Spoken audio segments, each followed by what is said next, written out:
සුබ සන්ධ්‍යාවක් දුවේ පුතේ. ඔයගලන්ට මාව ඇහෙනවද? ඔව් සර්. ඔව් සර්. අපි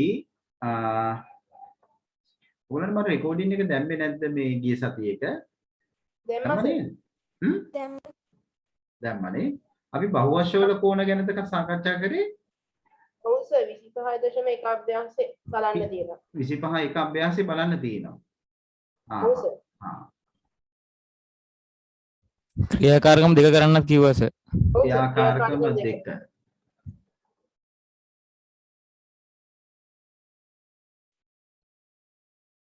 ක්‍රියාකාරකම එකේ රූප ටික අඳින්න කිව්වා සර්. ඔව්. ක්‍රියාකාරකම දෙක මේකනේ නේ. මේක ඉතින් ඔයගොල්ලෝ දන්නවා දැන් නේ. මෙතන 180 වෙන්නේ දෙකයිනේ. එතකොට 360යි. ඕනෑම චතුරාර්යක අභ්‍යන්තර කෝණය එක්කේ 360යි. එතකොට මෙතන 5. එතකොට එන්නේ පංචාශ්‍රය. පංචාශ්‍රය. එතකොට ත්‍රිකෝණේ ඉන්නේ 5න් දෙකක් අඩු වෙනවනේ. ඒ කියන්නේ මෙතන යා කරාම එන්නේ 3යි. 180ව 3යි. කීයද ආවේ? 540යි. නේ? එතකොට ෂඩාශ්‍රය 6යි. ෂඩාශ්‍රය. ඒකේ එතකොට එන්නේ 4යි. 180ව 4යි 720යි. ඊට පස්සේ 7 මොකද්ද?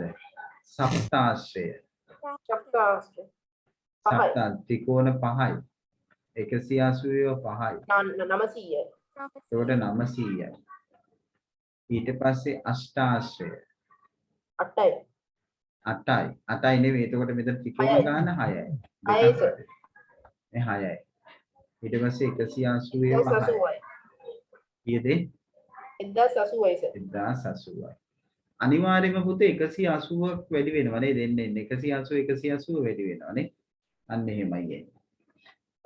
එතකොට අපි දැනගත්තා ඕනෑම බහුවශයක පාද ගාන දන්නවා නම් පාද ගානෙන් දෙකක් අඩු කරලා 180ෙන් ගුණ කරපු ගමන් අපිට ඒ බහුවශයේ අභ්‍යන්තර කෝණ ඓක්‍යය ගොඩ නැගෙනවා. අභ්‍යන්තර කෝණ ඓක්‍යය ගොඩ නැගෙනවා. නේ? අන්න එහෙම. ඒක තමයි අපි එතන ඉගෙන ගත්ත කාරණා. ඊළඟට 25 එක අභ්‍යාසයේ ඔගොල්ලෝ හෙව්වනේ මේ ටිකනේ. මට කියන්න පංචාශ්‍රය කීයද? 540යි. අෂ්ටාශ්‍රය කීයද? 1080යි. ද්වාදශාශ්‍රය කියන්නේ පාද 12ක් තියෙන එක්කෙනා. 1800යි සර්. 1080යි. 1800යි. 15ක් තියෙන එක්කෙනා 1340යි. 1340යි. සප්තාශ්‍රයක අභ්‍යන්තර කෝණ 4 මේ විදිහට දීලා තිනවා. ඉදිරි කෝණ සමාන වේ ඉන් එකක අගේ සොයන්නද. අංශ 136යි. අංශක 136යි. මම උත්තර විතරක් අහන්නම්. ඔයගොල්ලන් දන්නේ නැත්නම් මම හදන්නම්. හරි? ආවද ඒක හැමෝටම? ඔව් සර්. හරි. ඊට පස්සේ පුතේ ABCD අගයන් අහනවා. කීයද ආවේ කියලා? 180යි සර්. අංශක 180යි. AB අගේ කීයද ආවේ? අංශක 100යි සර්. CD අගේ කීයද ආවේ? අංශක 80යි සර්. අංශක 80යි සර්. 80යි. මෙතන ඉන්නේ ගන්නෙ 180ෙන් 100ක් අඩු වුණාම 80යි. COD කෝණය කීයද? අංශක 100යි සර්. COD කියන්නේ මෙන්න මෙයා. දැන් CD 80යි නම් COD 100යි. ඔන්න ඔහම එන්න ඕන. වෙනස්කම් තියෙනවා නම් කියන්න තේරෙන්නේ නැත්නම් ඒත් අහන්න මම ඊට පස්සේ ගාන හදන්නම්. අභ්‍යන්තර කෝණවල ඓක්‍ය 1620ක් වන බහුවශය පාද ගාන අහනවා. පාද 11යි. 11යි සර්. 180 වාරයක් එන්ද්‍රින දෙක සමාන කරනවා 1620ට. ඊට පස්සේ අපි කරන්නේ n කියන්නේ පාද ගාන මෙයා 1620 මම පුතා රෙකෝඩින් එක දාලාද? ඔව් සර්. ඔව් සර්. 180න් අපි බෙදනවා. 180ට 180 ඉවත් වෙනවා එන්ද්‍රින දෙක. මෙතන 10න් බෙදුවාම 162යි 10න් බෙදුවාම 18යි 160 ආයි අපිට පුදුම දෙකෙන් බෙදුමු දෙවරක් 8යි දෙවරක් 81යි දෙවරක් 9යි 9යි මෙතන එන්නේ 9යි එතකොට n ඍණ 2 සමානයි 9යි දෙපැත්තටම දෙකක් එකතු කරා n සමානයි 11යි. n සමානයි 11යි. පාද ගාන 11යි. 3600 වුණාම පාද ගාන කීයද ආවේ? පාද 22යි. පාද 22යි. 22යි. පැහැදිලි නේද ඒ ටික? හොඳයි. අපි එන ඊළඟ මාතෘකාවට එමු. මොකද්ද? බහුවශ්‍යක බාහිර කෝණ ඓක්‍යය සොයන්න හදයි. බාහිර කෝණ ඓක්‍යය. ලියන මාතෘකාව. බහුවශ්‍යක බාහිර කෝණ ඓක්‍යය.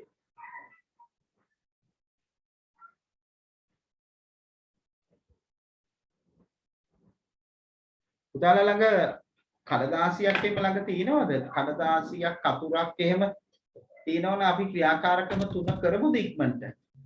දම්පුත්තියක් ළඟට ගන්න පොඩ්ඩක් මම පුංචි වෙලාවක් දෙන්න. ටක් ගාලා ගන්න. අපි ක්‍රියාකාරකම තුන කරලා ඒක ස්ථිර කරගමු.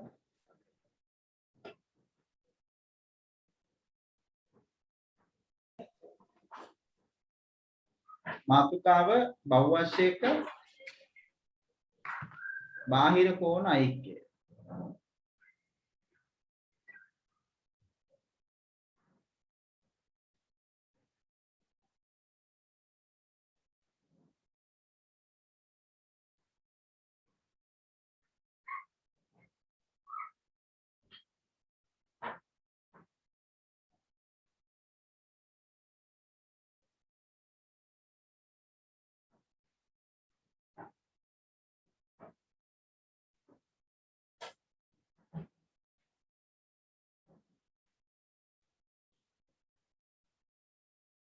හරි සර්. හරි. දැන් පුතේ ඔයගොල්ලෝ කරන්න තියෙන්නේ දැන් මේ බහුවශ්‍යක බාහිර කෝණ ගොඩනැගෙන විදිය පේනවනේ. ඔයගොල්ලෝ අතේදි කරානේ නේ. එකම දිශාවට. දැන් මේ එකම දිශාවට පාද දික් කරනවා. එකම දිශාවට. දැන් මේ එකම දිශාවට දික් කරා. මෙහෙම කොහොම දික් කරන්නේ නැහැ. එතකොට මේ තියෙන්නේ පංචාශ්‍රේ පාද දික් කරලා තියෙන විදිය. එතකොට මේ තියෙන්නේ දක්ෂිනාවර්තව තමයි මේ පාද දික් කරලා තියෙන්නේ. මේ හැදෙන කෝණ තමයි බාහිර කෝණ වෙන්නේ. උදාල කරන්න මේ වගේ පංචාශ්‍රයක් අඳින්න කොටු රූල් කොලේ මේ හරියට කොටු ශීර්ෂය යොදාගෙන පංචාශ්‍රය ඇඳලා පාද දික් කරලා අනේ ඔයගොල්ලෝ දැන් සුදු කොලේ කරනවා නම් ඒත් කමන්නේ. සුදු කොලේක පාට කොලේක හරි කමන්නේ පංචාශ්‍රය ඇඳලා ඊට පස්සේ මේකේ රූප දෙකක් තියා ගන්න ඕන. රූප දෙකක් අඳින්න ඕන පුතේ. එකක් ওই විදියට බාහිර කෝණ ඇඳලා ඒ කොටස ওই විදියට කොටු කරලා කපල පොතේ අලවන්න. දෙවෙනි එකේදී කරන්නේ පුතාලා මේ ඊළඟ තවේ වගේ එකක් අඳින්න ඕන. ඒ විදිහට මේකක් ඇඳලා ඊට පස්සේ ඒකේ මේ බාහිර කෝණ ටික වෙනම කපලා වෙන් කරගන්න ඕන. හරියටම බාහිර කෝණ ටික කපලා වෙන් කරගන්න. එතකොට බාහිර කෝණ ටික කපනකොට දැන් මෙතනින් ඔහොම කපලා මේ විදිහට මේ කොටස කපලා වෙන් කරගන්න. ඒ බාහිර කෝණ විශාලත්වය ABCDE කියලා දාගන්න. ඒ කොටස් ටික තමයි මේ තියෙන්නේ පුතේ. ඒ ටික ඊට පස්සේ ඕගොල්ලෝ ඊළඟ රූපේ රාමුව තියෙනනේ මම මේ පෙන්නලා තින්නේ. ඊළඟ රූප රාමුවේ ඕගොල්ලෝ ඒවා එක ළඟ අලවන්න. එක ළඟ අලවන්න. එක මත එක නොපිහිටන ලෙස දෙකක් අතර හිඩැස් ඇති නොවන ලෙස අලවන්න. තේරුණාද? හරි එක මත එක පිහිටන්න බෑ. හරියටම අලවන්න. එක මත එක පිහිටන්න බෑ. තේරුණාද? අන්න එහෙම කරන්න ඕනේ. මේක එතකොට අපි මේ ගත්තේ පංචාශ්‍රය. පංචාශ්‍රය. ওই වැඩේ කරන්න බලන්න. කරලා මට පින්තූරයක් එවන්න WhatsApp වලට.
සර් ඒක කරන විදිය පොඩ්ඩක් අපෝ කියන්න පුළුවන්ද?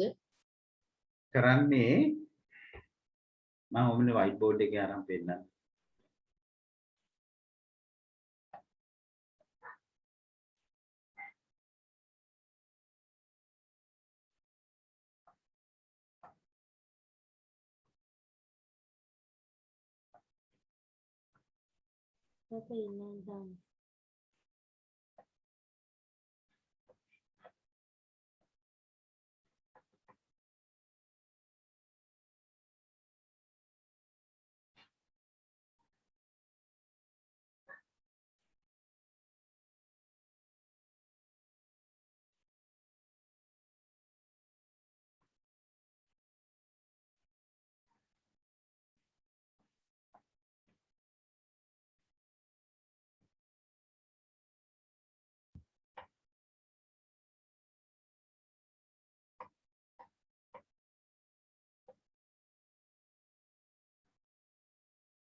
දැන් ඔයගොල්ලෝ මම මේ කොටු කුලයක් ගන්න බැරි පොඩ්ඩක් ඉන්න ආයේ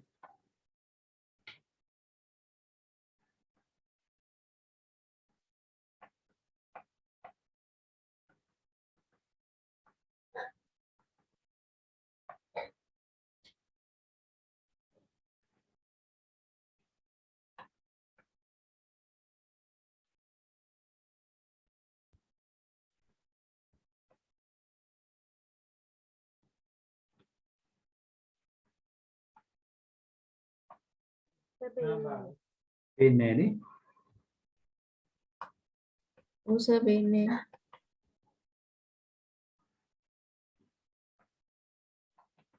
දැන් white board එක ආවද? තාම නෑ. දැන් තාම නැද්ද? සර්. හරි. ඔන්න මුලින්ම පුතාලා පංචාංශයක් කොහොම අදින්න. එක කොටු ශීර්ෂ ගන්න හරි. 2 3 අපි ගත්තොත් එහෙම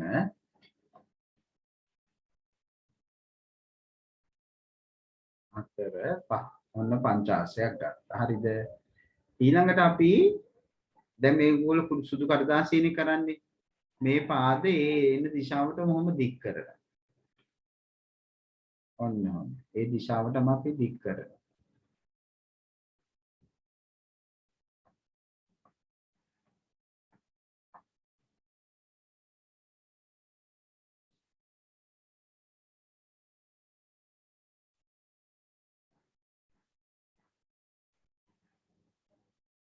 ඔහොම.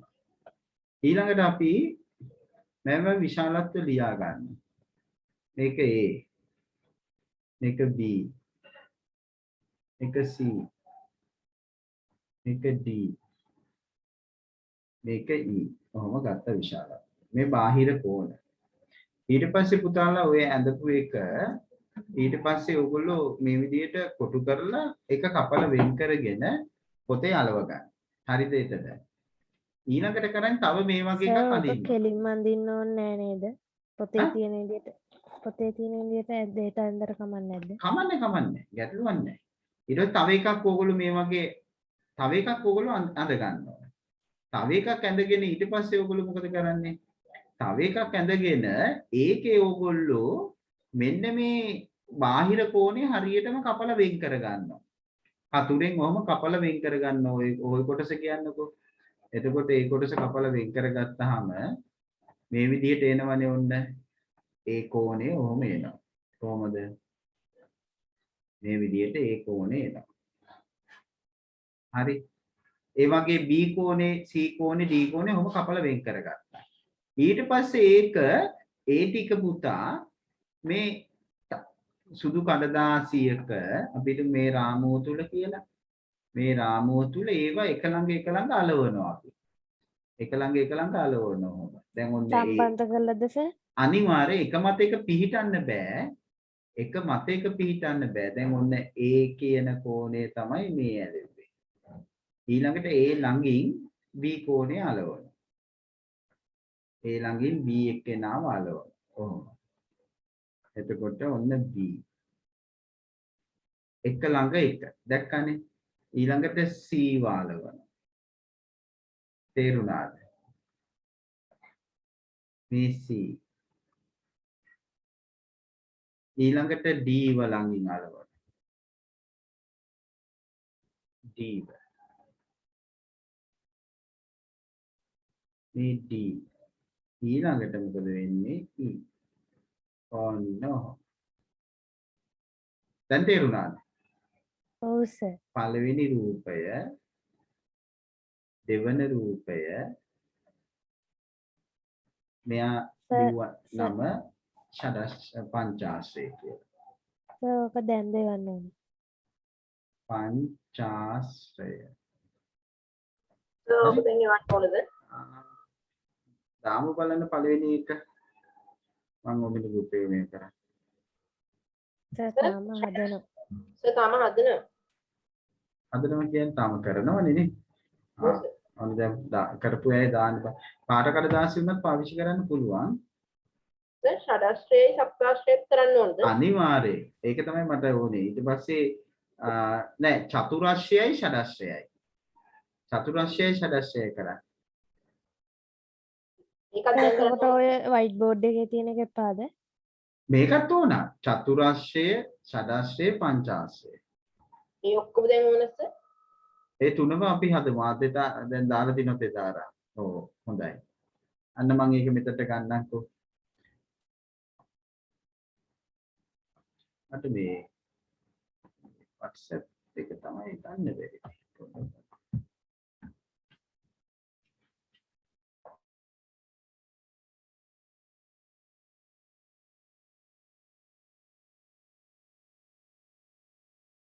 සර් බෝඩ් එක වෙන්නේ. ඒක ඕනද ඔයගොල්ලන්ට ආයි? ඒක ඕනේ නැහැ සර්. දැන් නම් පුතේ ඒක එන්නේ නැති වෙයි. තියෙනවනේ. තියෙනවද? බලන්න.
සර් හරි සර් දැම්මා.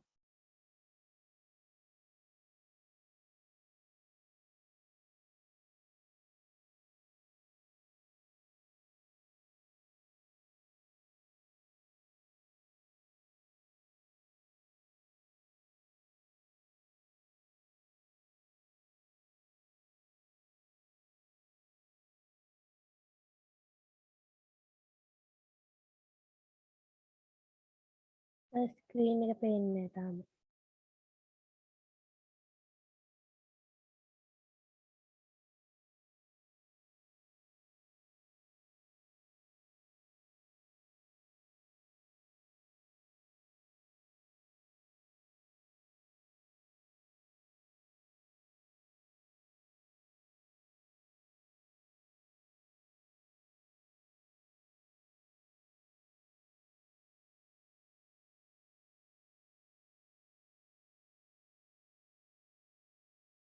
සර් බෝඩ් එක පේන්නේ.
ක්‍රියාකාරකම තුල දැන් ඕගොල්ලන්ට පේන දේ මොකද්ද? තේරෙන දේ මොකද්ද කියන්නකො මට. මම මේක ස්ක්‍රීන් එක ගන්නකම් මොකද්ද වෙන්නේ? මේ කෝණ ඔක්කොම බාහිර කෝණවල එකතුව අංශක 360යි. ඒ කියන්නේ මේ බාහිර කෝණ සියල්ලම එකම ලක්ෂයක් වටා පිහිටනවනේ. ඒ බාහිර කෝණ සියල්ලම එකම ශීර්ෂ ලක්ෂයක් වටා පිහිටනවා. ඒ ශීර්ෂ ලක්ෂයක් වටා පිහිටනවා කියන්නේ ඒ ශීර්ෂ ලක්ෂයක් වටා බාහිර කෝණ එකතු අංශක 360යි. ඒ කියන්නේ ඕනෑම බහුවශයක බාහිර කෝණ එකතුව පුතේ අංශක 360යි නේ. ඕනෑම බහුවශයක බාහිර කෝණ එකතු අංශක 360ක් බවට පත් වෙනවා. නේ? අන්න ඒකයි. බාහිර කෝණ එකතු අංශක 360ක් වෙනවා. ඒක තමයි අපිට එතන ගන්න පුළුවන් නිගමනය. ලියන්න ඊට යටින් මම අවස්ථාව ගන්නම් පුළුවන් තරම් මම මේ තාම මේක ඔයගොල්ලන්ගේ WhatsApp මෙතනට ගන්න බැරි වුණේ. ගත්තොත් ඔයගොල්ලන්ගේම පෙන්නන්න පුළුවන්. මම මේ සර් ඒක අපි පොතේ අලවන්නද? ඔව් පොතේ අලවන්න ඕන. පොතේ අලවන්න ඕන. පොතේ අලවලා තියන්න. දැන් ලියන්න මින් එළඹිය හැකි නිගමනය වන්නේ ඊට යටින් අලවන්න ඉඩ තියලා හරි කමන්නේ. මින් එළඹිය හැකි නිගමනය වන්නේ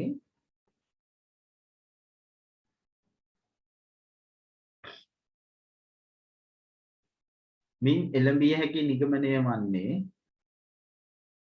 ඔව් ගොඩ දෙනෙක් දාලා තියෙනවා. හොඳයි. මින් එළඹිය හැකි නිගමනය වන්නේ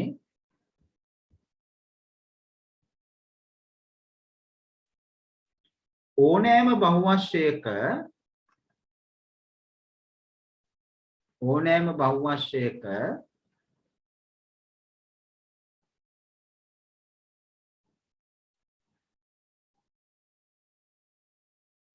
බහුවශයක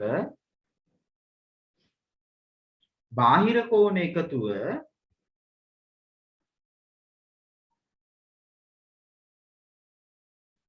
සර් කාර්යයක් නෝන්ද? මෙහි මින් එළඹිය හැකි නිගමනය වන්නේ ඕනෑම බහුවශයක බාහිර කෝණවල ඓක්‍යය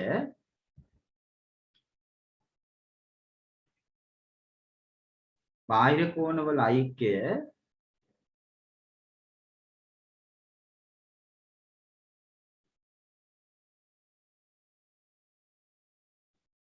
බාහිර කෝණවල අයික්‍ය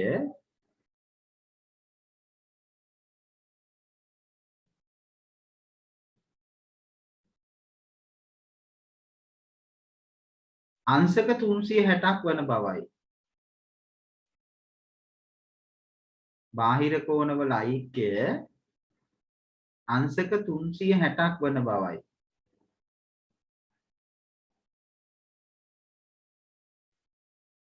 ඕනෑම බහුවශයක බාහිර කෝණවල අයික්‍ය අංශක 360ක් වන බවයි.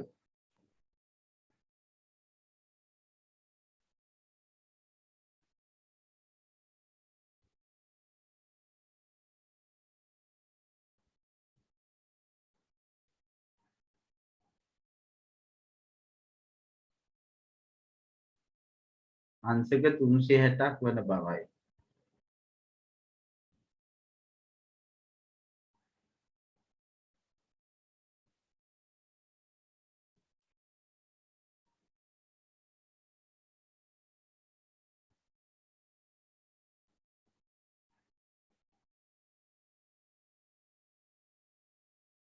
පැහැදිලිද? දැන් අභ්‍යන්තර කෝණාගය බහුවශයට වෙනස් වෙන බව අපි තේරුම් ගත්තා. නේ?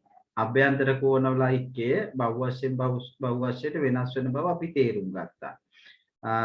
ඒ කියන්නේ අංශක 180ක ගුණාකාරයකින් වෙනස් වෙන බව. නේ? අංශක 180ක ගුණාකාරයකින් වෙනස් වෙනවා. නමුත් අපිට දැන් තේරෙන දේ තමයි බාහිර කෝණ ඓක්‍යය වෙනස් නොවන බව. නේ? ඕනෑම බහුවශයක බාහිර කෝණ ඓක්‍යය අංශක 360ක් වන බව තමයි අපිට පෙවුනේ.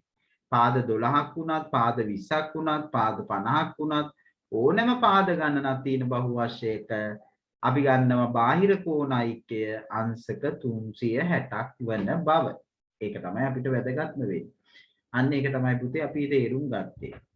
මේ පාදයෙන් සහිත බහුවචක බාහිර කෝණ ඓක්‍යයත් අංශක 360යි. නේ? ඉතින් අපි පොඩ්ඩක් ඒ හා සම්බන්ධ ගැටලුවක් දෙකක් ගැන අවධානය යොමු කරමු බලන්න. අපි ඒ හා සම්බන්ධ ගැටලුවක් දෙකක් අපි හදමු බලන්න. අන්න මම බෝඩ් එකේ දානවා පළවෙනි ගාන පුතාලා හදමු බලන්න ඒක. දැන් බාහිර කෝණ ඓක්‍ය අංශක 360ක් වන බව අපි හඳුනාගත්තා.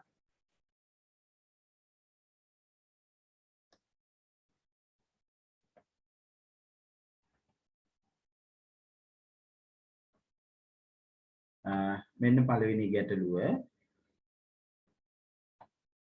අංක 1. ඒ බාහිර කෝණ ඓක්‍ය අංශක 360ක් වන එක මම හිතන්නේ ඔයගොල්ලෝ මේ කොටු කරගත්තත් කමක් නැහැ නැත්නම් සටහන් ඒක හයිලයිට් කරගත්තත් වඩා හොඳයි නේ. අපි බලමු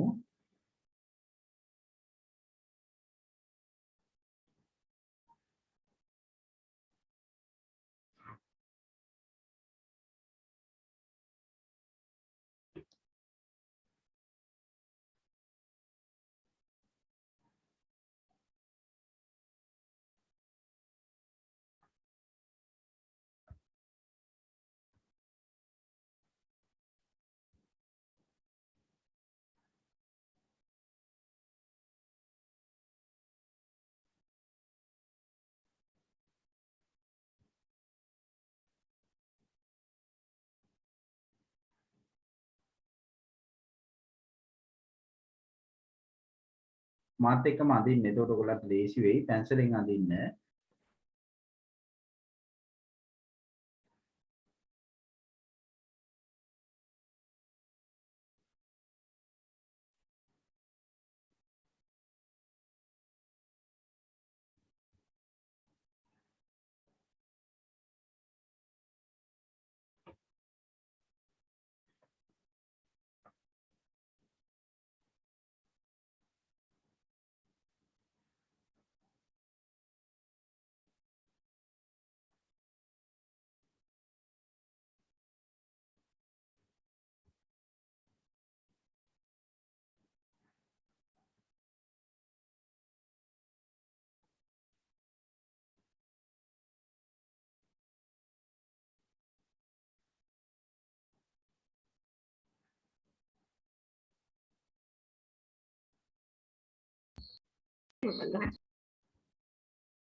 ඕගොල්ලන්ගෙන් අහනවා x අගේ සොයන්න කියලා. හොයන්න බලන්න. x වල අගේ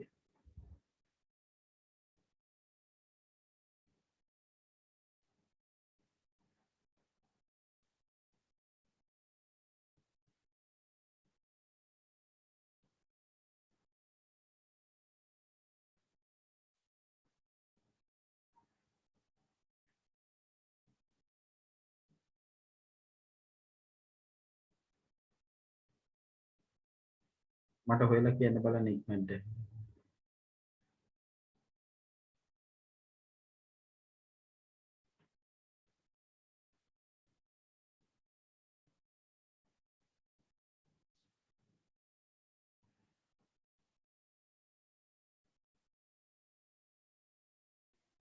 අංශක 73යි. අංශක 73යි. අනිතර තවද අංශක 73.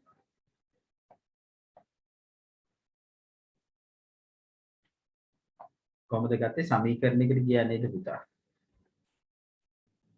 ඔව් සර්. ඔව්.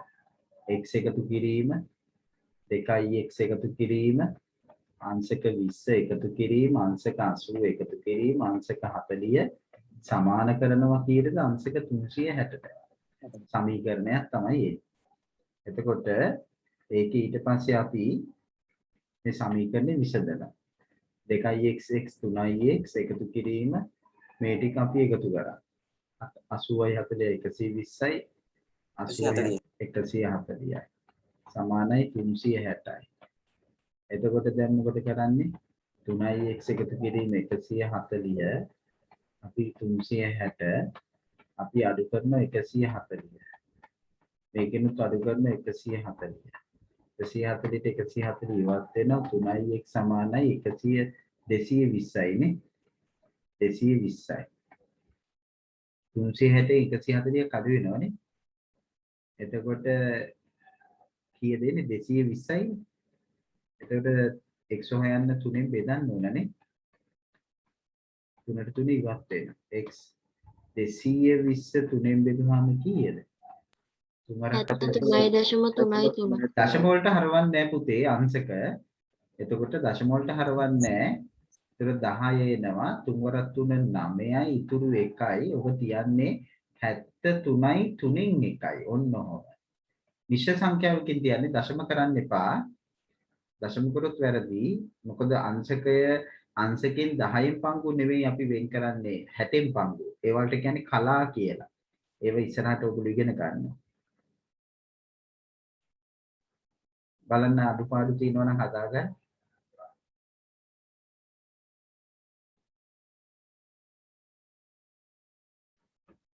ඊළඟ ගානට එන්නම් මම මෙතන රූපේ අඳින්නම්. ඔයගොල්ලෝ අඩුපාඩු තියෙනවා නම් හදාගන්න.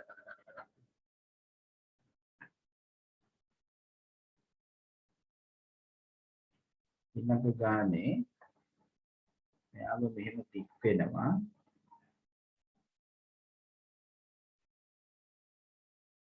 මෙයාවත් මෙහෙම ටික් වෙනවා. එතකොට මෙතන අංශක 80යි. මෙතන x මෙතන x මෙතන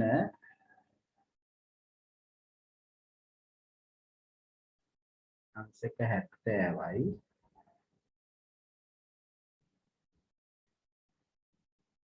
මෙතන අංශක 80යි. මෙයා 3y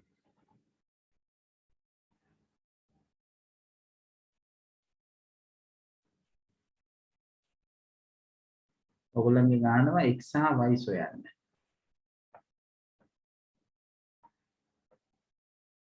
x සහ y ඊයගේ සොයන්න. උත්සාහ කරන්න බලන්න. දෙවෙනි ගාන.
හැදුවා.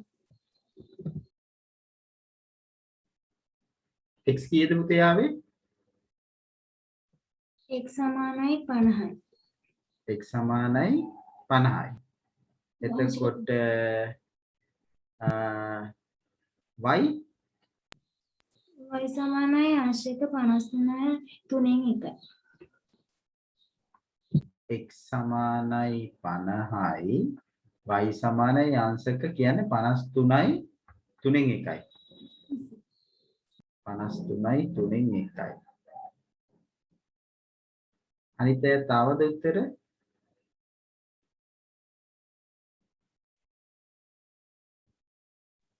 ඔව් සර්.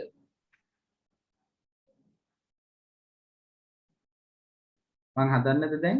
හැමෝටම එන්න ඕනේ හැබැයි ඉතින් මේ උත්තරේ නේද?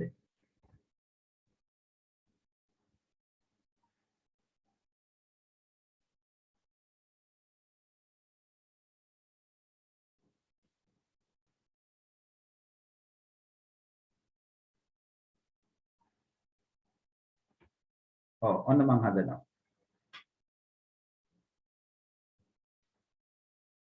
ඔන්න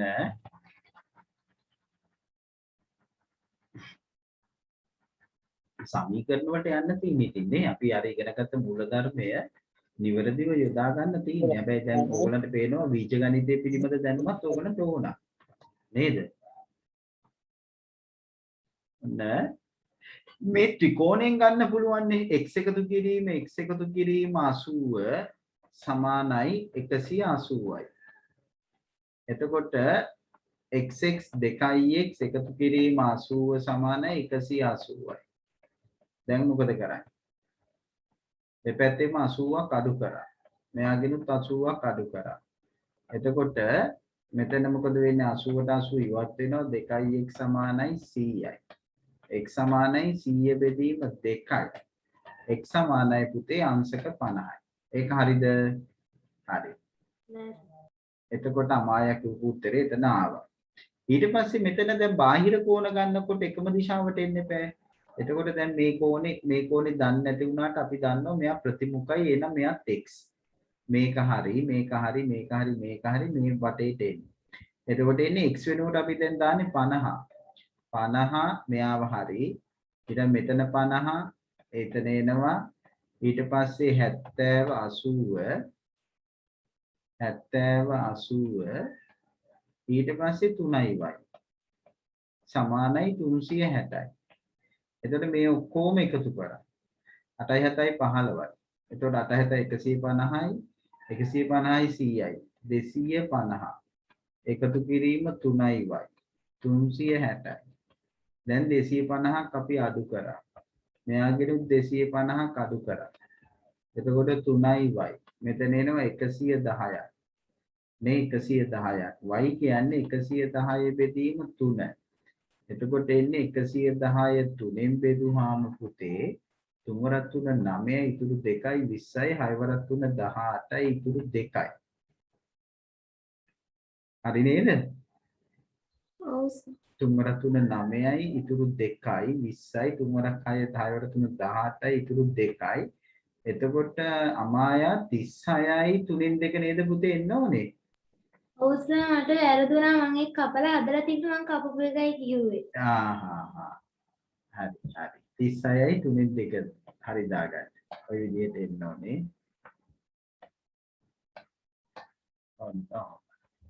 අඩුපාඩු තියෙනවා නම් හදාගන්න බලන්න.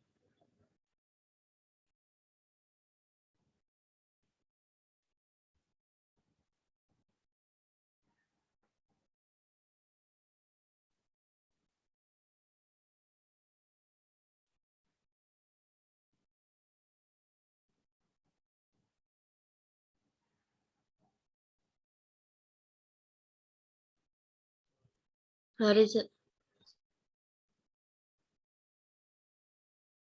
හරි.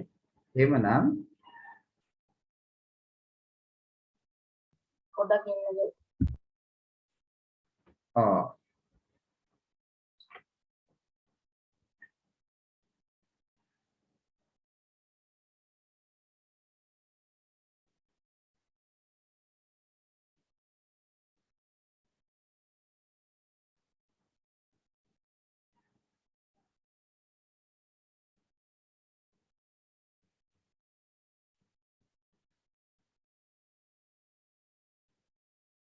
ඔන්න එහෙනම්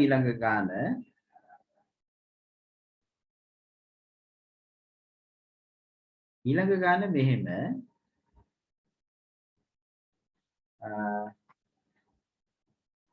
ලියන්න චතුරස්‍රයක බාහිර කෝණ අපි තුන්වෙනි ගාන පුතේ චතුරස්‍රයක බාහිර කෝණ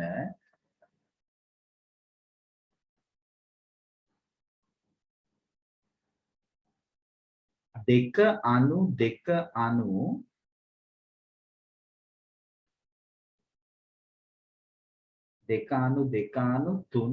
3 අනුපාතයට ඇත.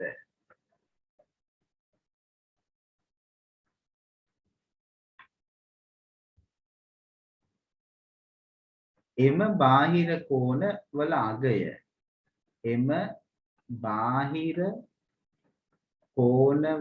අගය අගයන් වෙන වෙනම සොයන්න.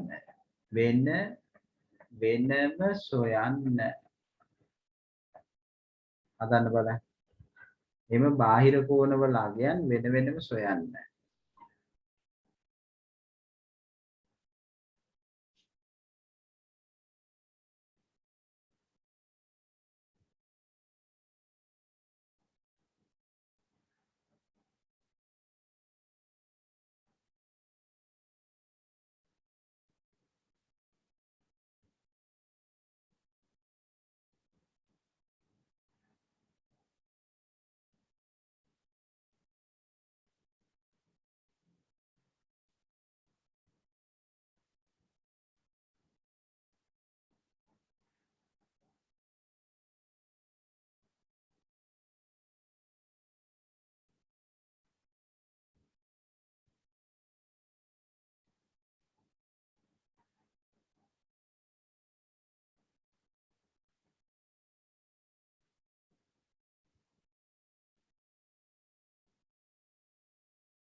හරි සර්.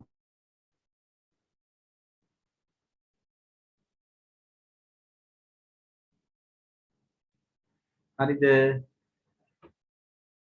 හරි සර්. ඔව්. උත්තර කොහොමද එන්නේ කියන්නකෝ බලන්න.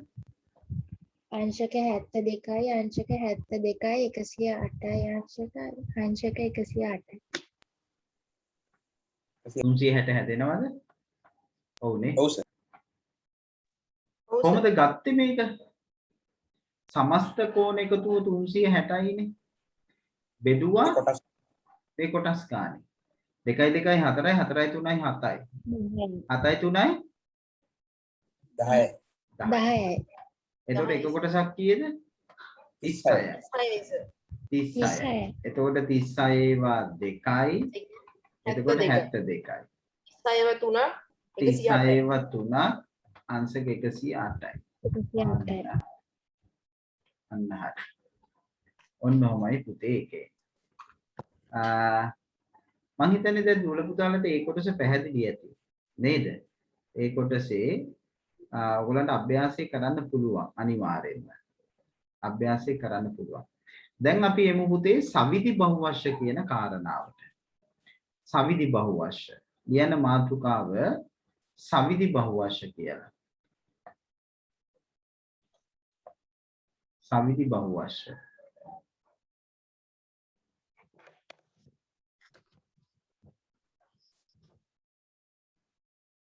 සවිධි බහුවශ්‍ය.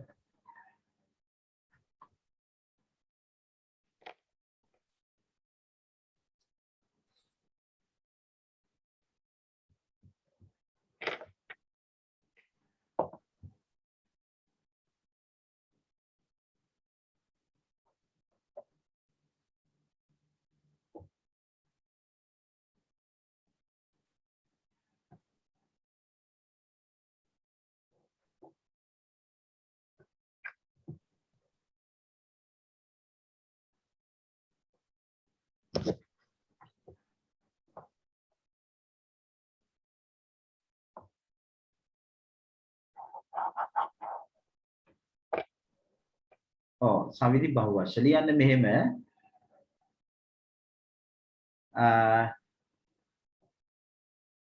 එතකොට බහුවචනයක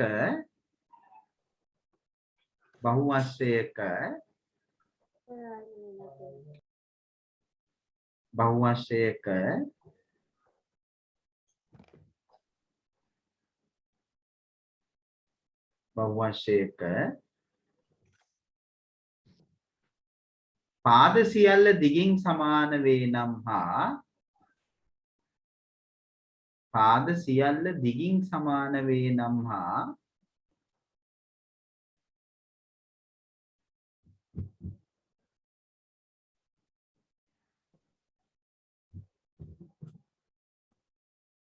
පාද සියල්ල දිගින් සමාන වේ නම් හා කෝණ සියල්ල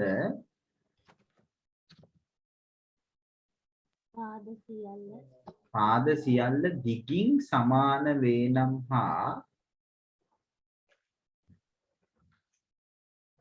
කෝණ සියල්ල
විශාලත්වයෙන් එකිනෙකට සමාන වේ නම් එවැනි බහුවචන සවිදි බහුවචන ලෙස හඳුන්වයි. එවැනි බහුවචන සවිදි බහුවචන ලෙස හඳුන්වයි.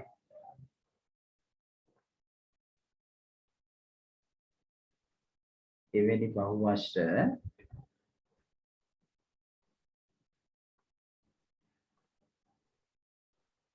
බහුවචන සවිදි බහුවචන ලෙස හඳුන්වයි.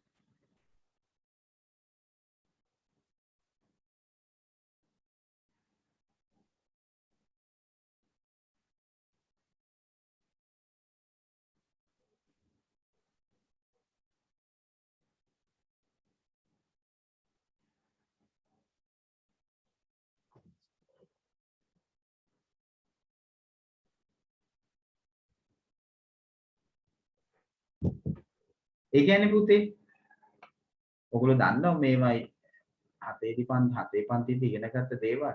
දැන් සවිදි ත්‍රිකෝණයනේ මේ එන්නේ. සවිදි ත්‍රිකෝණය තමයි අපි හඳුන්වන්නේ සමපාද ත්‍රිකෝණය කියලා. මෙයාගේ පාද තුනම දිගින් සමානයි, කෝණ විශාලත්වයෙන් සමානයි. මේ එතකොට මෙයාට තමයි අපි කියන්නේ සමපාද ත්‍රිකෝණය කියලා. සමපාද ත්‍රිකෝණය. දැන් සමපාද ත්‍රිකෝණයේ ඔයගොල්ලෝ දන්නවා අභ්‍යන්තර කෝණයක් කීයද? මෙයාගේ අභ්‍යන්තර කෝණයේ කාගේද? අංශක 60යි. අන්න හරි. අභ්‍යන්තර කෝණයක අගය අපිට එන්නේ අපි දන්නවා මුළු කෝණ එකතු අංශක 180 බෙදනවා පුතේ 3න් අංශක 60යි. එතකොට අපි එනවා බාහිර කෝණයක අගය. කීයද? බාහිර කෝණයක අගය එන්නේ 360 බෙදනවා 3න් අංශක 120යි. එතකොට පුතේ මේ ඔබට පේනවා මේ බාහිර කෝණයයි අභ්‍යන්තර කෝණයයි එකතු කරාම අනිවාර්යයෙන් 180 හැදෙන්න එපා. නේ මේ බලන්න. 60යි 120යි එකතු වුණාම අංශක 180 හැදෙන්න මේ පැන්නේ චතුර රේඛාවක් මත පිටන බද්ධ කෝණ. නේ එතනින් එහෙම ගන්නත් පුළුවන්. මෙන්න මෙතන මේ 180 හැදෙන්නේ නැහැ. කොහොම? ඔය ත්‍රිකෝණය. මේ අපි ගත්තේ සවිදි ත්‍රිකෝණය. අංක 1. ඔය වගේ ඕගොල්ලෝ හදාගෙන යන්න ඕන 10 දෙනාටම. දැන් 10 දෙනාටම යනකොට රූප අඳින්න බෑනේ පුතේ. ඕගොල්ලෝ පළවෙනි එකට රූපය අඳින්න, දෙවෙනි එකේ චතුරාර්ය රූපය අඳින්න, ෂඩාශ්‍රය වෙනකන් රූප අඳින්න. එතනින් පස්සේ ඕගොල්ලෝ වචනේ නම විතරක් ලියන්න. තේරෙනවද? දැන් ඔන්න මෙතනට එන්නකෝ.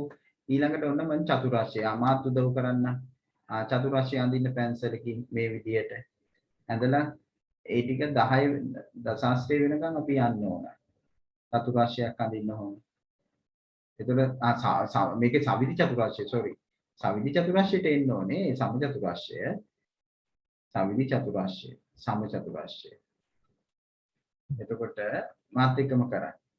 පාද හතරම දිගින් සමානයි. කෝණ ඍජු කෝණ වෙනව අනිවාර්යයෙන් නේද? ඒක සමාන වෙනවා කියන්නේ. එතකොට මේ සම චතුරාර්ය. එතකොට අර වගේ ලියන්න බාහිර කෝණයකගේ අභ්‍යන්තර කෝණයකගේ. අභ්‍යන්තර කෝණයකගේ එකපාරට ලියන්න එපා ගන්න විදිය පෙන්නන්න. අභ්‍යන්තර කෝණයකගේ.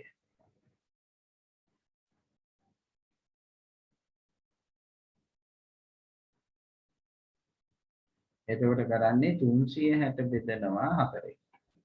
ඒ කියන්නේ 120යි. බාහිර කෝණයකගේ. බාහිර කෝණයකගේ බලන්න 360 බෙදනවා 4. මේක 360 වැරදුනානේ. 364න් බෙදුවම මෙතන 90යි. 90යි. මෙතනත් 90යි. එතකොට ඕක දන්නවා 90 එකතු කිරීම 90 180 හැදෙන්න ඕනේ නේද? 180. ඒ වගේ පංචාශ්‍රේ ෂඩශ්‍රේ රූප ඇදලා කරන්න. හරි? ඊට පස්සේ එතනින් එහාට නම විතරක් ලියන්න. සවිදි දැන් අරගෙන සවිදි පංචාශ්‍රේ, සවිදි ෂඩශ්‍රය, සවිදි සප්තාශ්‍රය, සවිදි අෂ්ටාශ්‍රය, සවිදි නවාංශය, සවිදි දශාශ්‍රය. ඒ වෙනකම් මේ අභ්‍යන්තර බාහිර කෝණවල අගයන් හොයාගෙන යන්න ඕන. එකතු 180 කියලා බලන්නත් ඕන. පැහැදිලිද? කරගෙන යන්න.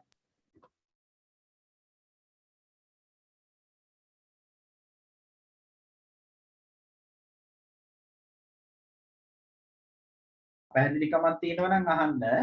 ෂඩශ්‍රයෙන් පස්සේ සප්තාශ්‍රයම අඳින්න යන්න ඕනේ නැහැ. ෂඩශ්‍රය වෙනකන් අඳින්න.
ඉවරයි.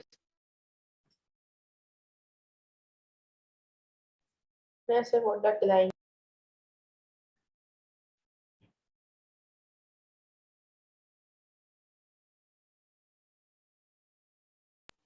හරි සර්.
සර් ඔය ඔක්කොම අදින්න ඕනද?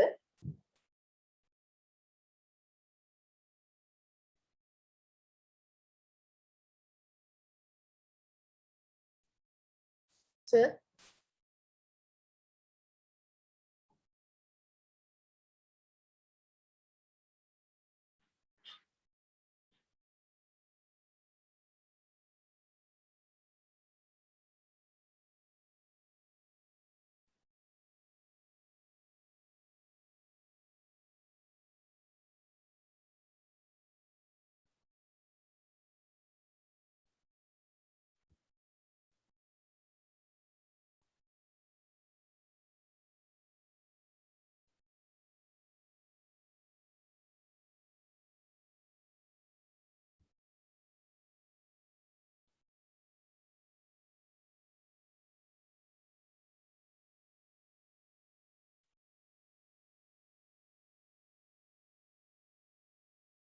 ඇති නේද පුතේ වෙලාව?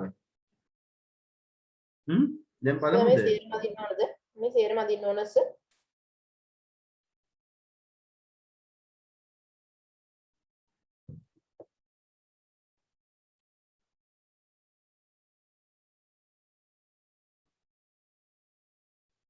දරුවනි හරි සර්. හරි සර්.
සවිදි ෂඩශ්‍රය කොහොමද ගන්නේ? සවිදි ෂඩශ්‍රයේ අභ්‍යන්තර කෝණ එකගේ කොහොමද ගන්නේ?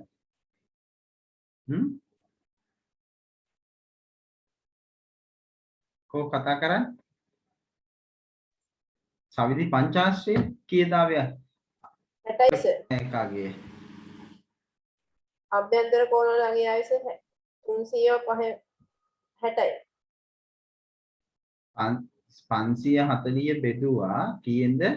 540 බෙදීම 5 පහෙන් 108යි. 108 එතකොට බාහිර කෝණයකගේ ඉන්නේ 360 බෙදුවා බීම 5 5 72යි. 72යි එතකොට බාහිර කෝණයකගේයි අභ්‍යන්තර කෝණයගේ එකතුව අනිවාර්ය 180 වෙන්නම ඕන නේ? 180 වෙනවා. ඒක හරිද? right.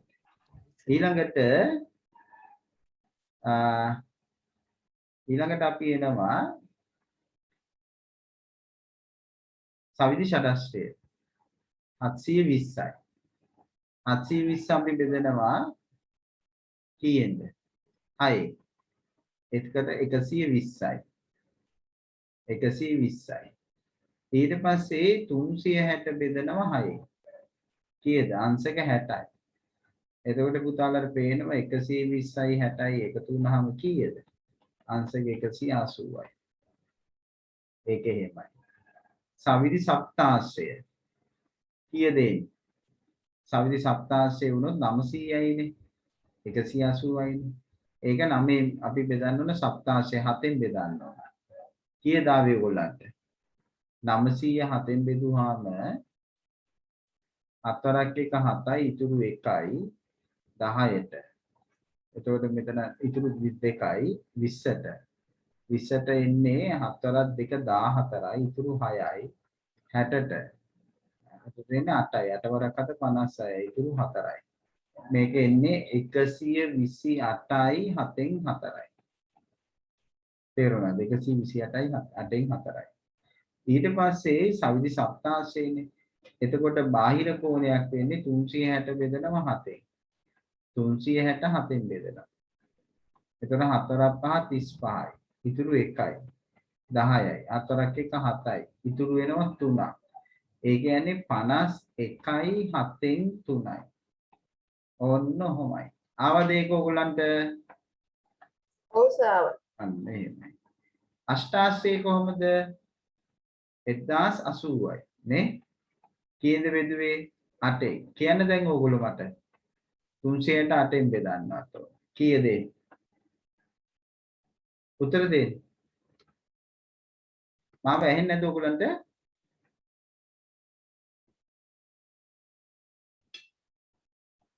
මාව ඇහෙනවද පුතා?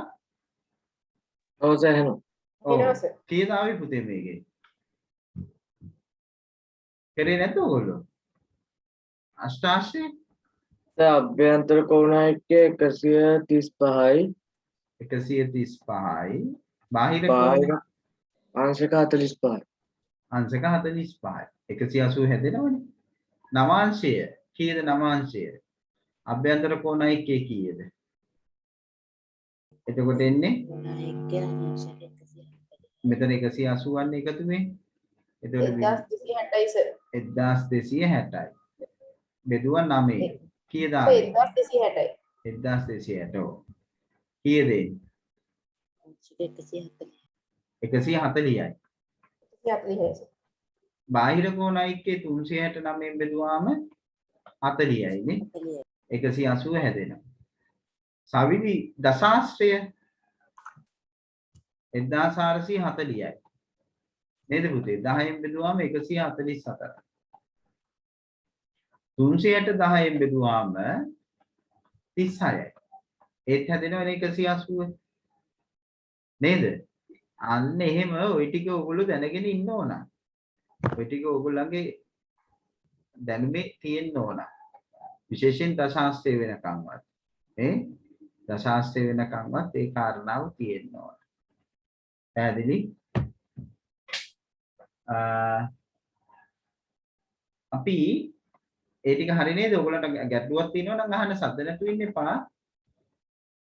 එහෙනම් දැන් මේ පාඩමට අවශ්‍ය කරන සියලු කාරණා මේ පාඩම ඉගෙන ගන්න ඕන කාරණා ටික තමයි මම මේ පුතාලට පෙළ ගැස්සුවේ. දැන් ඕගලන්ට පුළුවන් මේ අභ්‍යාස දෙකම කරන්න. තේරුණා? මේ අභ්‍යාස දෙකම කරන්න පුළුවන්. පාද 15ක් ඇති සවිධි බහුවශයෙන් බාහිර කෝණයේ විශාලත්වය සොයා එමගින් අභ්‍යන්තර කෝණයක විශාලත්වය සොයන්නලු.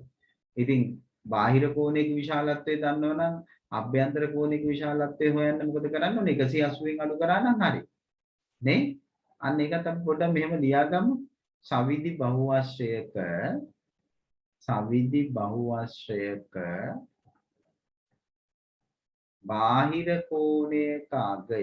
බාහිර කෝණයක අගය එකතු කිරීම අභ්‍යන්තර කෝණයක අගය. අභ්‍යන්තර කෝණයක අගය සමාන අංශක 180යි. 180යි. ඒ අනුව බාහිර කෝණයක අගය හොයන්න 180න් අභ්‍යන්තර කෝණයක අගය අඩු කරනවා. අභ්‍යන්තර කෝණයක අගය හොයන්න බාහිර කෝණයේ අගය දීලා තියෙනවා නම් 180න් අඩු කරා. නේ?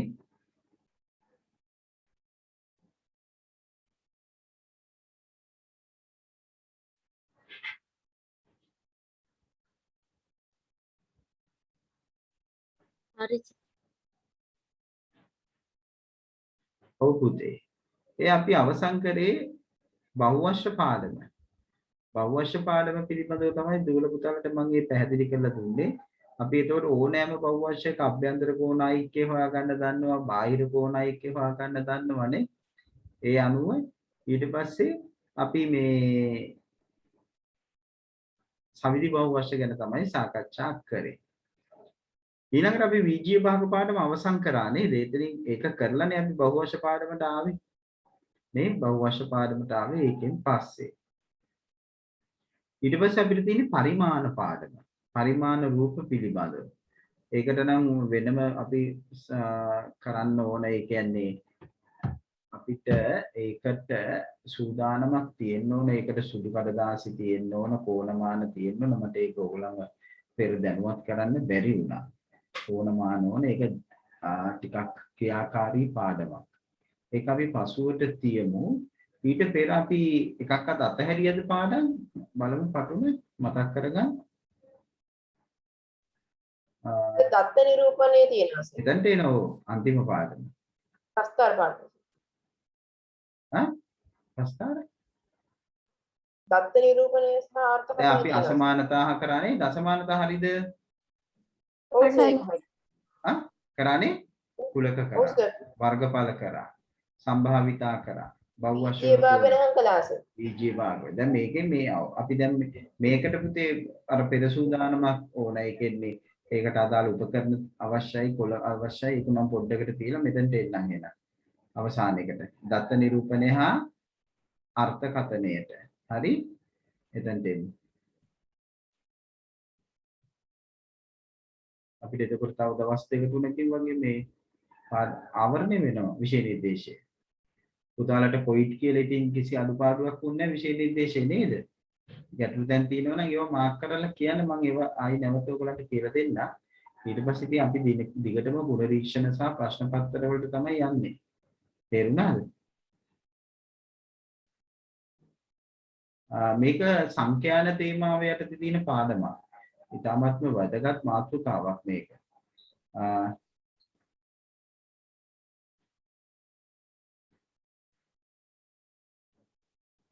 අපි ආරම්භයේ ගම් වෙලාව තියෙන හින්දා. කියන පුතේ මාතෘකාව දත්ත නිරූපණය හා අර්ථකථනය. දත්ත නිරූපණය හා අර්ථකථනය.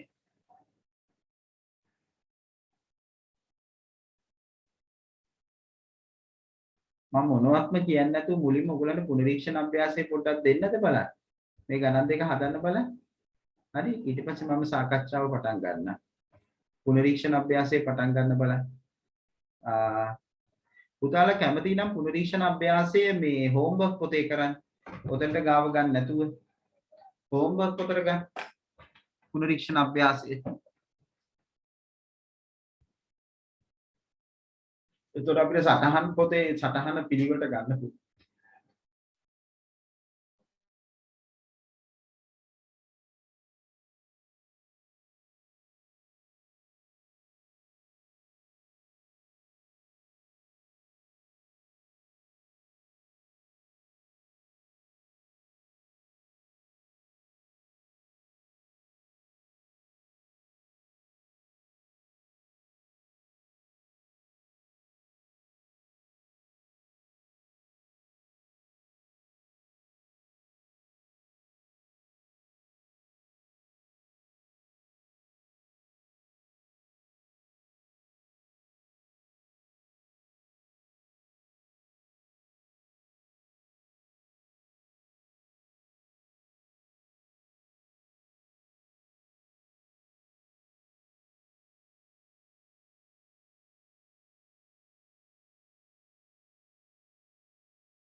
හරි සර්.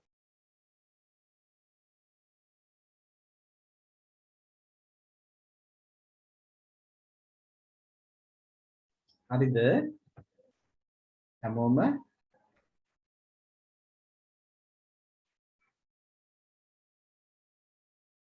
පොඩ්ඩක් ඉන්න සර්.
හරි සර්.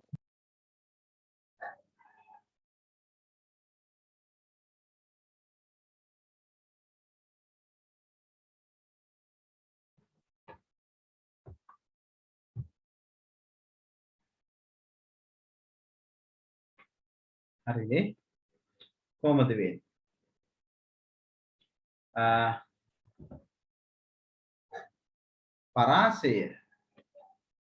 පරාසය වෙන්නේ අපි ගත්තොත් එහෙම අවමග්ගේ කීයද මෙයාගේ 15යි.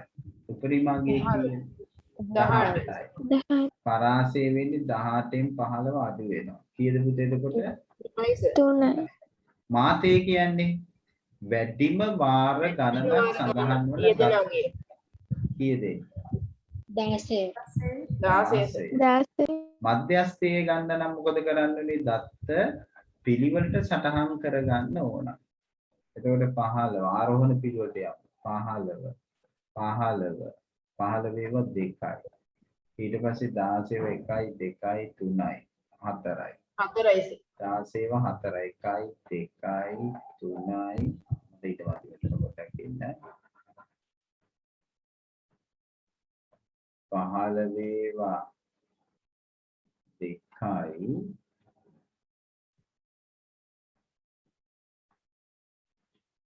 15 ඒවා 2යි 16 ඒවා 4යි 1යි 2යි 3යි 4යි ඊළඟට 16 ඒවා 2යි 1යි 2යි 18 ඒවා 3යි 1යි 2යි 3යි. දැන් අපිට ඕනේ හරි නැද්ද? කොහොමද ගන්නේ? හරි නැද්ද ගන්න කීයටද ඉන්නේ මෙතන දත්ත? 11ක් තියෙනවා සර්. හා 11ක් තියෙනවා සර්. 11. එන්න හරි නැද්ද ඉන්නේ කවුද? 6 සර්. 6 11ක් තියෙනවා නම් 6 1 2 3 4 5. ඒ කියන්නේ කීයද? මධ්‍යස්ථ වෙන්නේ 16. මධ්‍යන්නේ හොයන්න මේ ඔක්කොම එකතු කරන්න ඕන. එකතු කරාද කීයද ආවේ? ඔය ටික එකතුව ගත්තද? කියන්න මට එකතුව මධ්‍යන්නේ හොයන්න. හොයලා නැද්ද? ආයසස් හෙව්වේ නැද්ද? නෑ සර් 182යි. 182 එකතු ආවේ 11ෙන් බෙදන්නේ හැමෝටම ආව 282 කතා කරන්නේ ප්‍රතිචාර දක්වන්න. ආවස එතකොට මෙතන එනවා 11යි 1යි. එතකොට 11යි ඉතුරු 7යි 72ට 6යි නෑ 6යි නෙවෙයි. ඕනේ 6යි 72ට 6යි 66යි ඉතුරු 6යි දශම වලට ගියා 60ට 5යි 55යි ආයි 5යි 5ට 4යි 16.54යි නේ 16.54යි ආවද යසස් ඒක කට්ටියටම ඔව් සර් ඒක තමයි. ආවසේ එන හරි දාගන්න මේ ටික මාතේ මධ්‍යස්ථයේ මධ්‍යයන්නේ තමයි යාවේ ඊළඟ එකට යන්න දෙවෙනි ගාන මට කියන්න බලන්න පරාසය කීයද දැන් මම මේව සකස් කරන්නේ නැතුව ඕගොල්ලන්ගේ උත්තර පරාසය 6යි. 6යි සර්. ඒ හැබැයි 6යි ගත්ත විදිහ පොඩ්ඩක් කියන්න. කවුද 32 අඩු කරනවා 26ක්. 6ක් අඩු කරනවා. කීයද? 26. 32 අඩු කිරීම 26යි. 32 අඩු කිරීම 26. හරි. මාතය 28යි. 28. 28යි. මධ්‍යස්ථය 28.5. දෙන්න එකතු වෙලා දෙකෙන් බෙදෙනවා නේ. ඔව්. කොයි දෙන්නද එකතු වෙන්නේ පුතේ? 28යි 29යි. බෙදනවා දෙක. දෙකේ. තේරෙන්නේ නැත්නම් අහන්න මධ්‍යයන්නේ මුළු එකතුව කීයද මට කියන්න. 0.2යි සෙල්සියස් අංශ. මට එකතුව කියන්නේ මුළු එකතුව 404යි. 404 බෙදෙනවා දත්ත ගාන කීයද? දත්ත ගාන 14යි සර්. 14යි. 14යි. උත්තරේ කීයද? ඔව් උත්තරේ. ඔයගොල්ලන්ට බෙදලා ආපු උත්තරේ කීයද?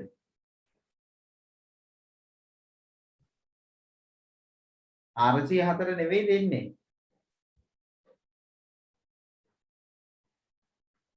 දැන් මධ්‍යයන්නේ කියන්නේ පුතේ මේ ඔක්කොගෙම එකතුව. එකතුව 404ද ඒක මට හරියට කියන්න. හදලා නෑ නේ. ඔව් සර් ඒක තමයි. 404යි. 14න් බෙදෙනවා. 14න් බෙදෙනවා කියන්නේ දත්ත ගානෙන් බෙදෙනවා. එතකොට 414 14න් බෙදනකොට මෙතන එනවා දෙකෙන් බෙදෙනවා 202යි මෙතන 7යි 202 අපි 7ෙන් බෙදනවා. 4ක් 2 14යි ඉතුරු වෙනවා 6ක් 62ට 8 වරක් 7 56යි ඉතුරු වෙනවා 6ක් දශම 60ට 60ට එන්නේ කීයද? ඒත් එන්නේ 8යි 8 වරක් 7 56යි ඉතුරු 4යි 40ට 40ට 4ක් 4 4ක් 5 35යි ඉතුරු වෙනවා 28.8යි 5 ආවද? තේරුණාද හැමෝටම? ඔව් සර්. ඔව්. මාතේ ගන්න පුතේ මාතේ කියන්නේ වැඩිම වාර ගානක් සඳහන් වන தත්ත්වය. මාතේ කියන්නේ වැඩිම වාර ගානක් සඳහන් වන தත්ත්වය. හරි? මාතේ කියන්නේ. ඒතකොට වැඩිම වාර ගානක් සඳහන් වන தත්ත්වය තමයි අපි මෙතන හඳුනාගත්තේ. මේවට අපි කියන්නේ නිරූප්‍ය අගයන් කියලා. මාතේ මධ්‍යස්ථයේ මධ්‍යයන්නේ පරාසය තව ඉස්සරහට ඉගෙන ගන්නවා චතුර්ථක අන්තශ්චතුර්ථක පරාසය ඒ වගේ ඔක්කොම එන්නේ මොකටද දන්නවද? ඒව තමයි අපි හඳුන්වන්නේ මේ නිරූප්‍ය අගයන් කියලා. දැන් අපි පාඩමේ මේකේ අර්ථය පිළිබඳව අපි දැන් සාකච්ඡා කරන්න තමයි හදන්නේ. මොකද්ද මෙතන වෙන්නේ කියලා අපි බලමු.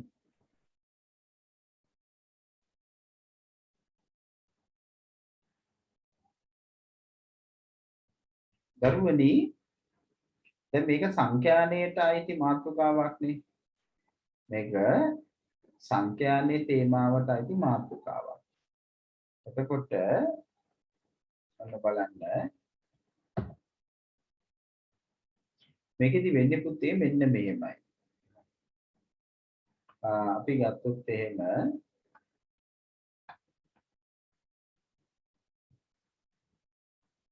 අපි තොරතුරු රැස් කිරීම කරනවා. තොරතුරු වලට කියන්නේ අපි දත්ත කියලා ගනිතේ. data. හැබැයි යම් අරමුණක් මත රැස් කරගන්නා තොරතුරු. ඒ තොරතුරු වල යම් වටිනාකමක් තියෙනවා. ඒ තොරතුරු අපිට පිළිවෙලට සකස් කරලා ඒ තුලින් අපිට පුළුවන් තීරණ වලට එළඹෙන්න, නිගමන වලට එළඹෙන්න පුළුවන්. එතකොට මේකේ ක්‍රියාවලිය තමයි මෙහෙම වෙන්නේ. අපිට තොරතුරු රැස් කරන්න නම් අරමුණක් තියෙන්න ඕන. අරමුණ. ඒ අරමුණට අදාළව තමයි අපි එතකොට තොරතුරු රැස් කරන්නේ. ඒකට අපි කියනවා දත්ත රැස් කිරීම. දත්ත රැස් කිරීම. රැස් කිරීම. ඒ රැස් කරගත්ත දත්ත අපි පිළිවෙලට සකස් කරගන්නවා. ඊට පස්සේ අපි කියනවා දත්ත පිළිවෙලට සකස් කිරීම. පිළිවෙලට සකස් කිරීම. ඉතින් ඒ දත්ත පිළිවෙලට සකස් කිරීමේදී අපි ක්‍රමෝපායන් යොදනවා. ඒක මම ඊට පස්සේ කතා කරන්නම්. ඊට පස්සේ අපි මොකද කරන්නේ? දත්ත පිළිවෙලට සකස් කරනවා. ඊට පස්සේ අපි කරන්නේ ඒ දත්ත දරුවනි නිරූපණය කරනවා. දත්ත නිරූපණයට අපි එනවා. අරමුණක් තියෙනවා. දත්ත රැස් කිරීම කරනවා. ඒ දත්ත පිළිවෙලට සකස් කරගන්නවා. ඔය විදිහට තමයි මේ ක්‍රියාවලිය මෙහෙම යන්නේ. ඊට පස්සේ අපි දත්ත නිරූපණය කරනවා. ඒකට අපි කියනවා දත්ත නිරූපණය. දත්ත නිරූපණය. ඊට පස්සේ අපි එනවා දත්ත අර්ථකථනය. දත්ත අර්ථකථනය. ඊට පස්සේ තමයි පුතේ අපි නිගමන වලට එළඹීම. නිගමන වලට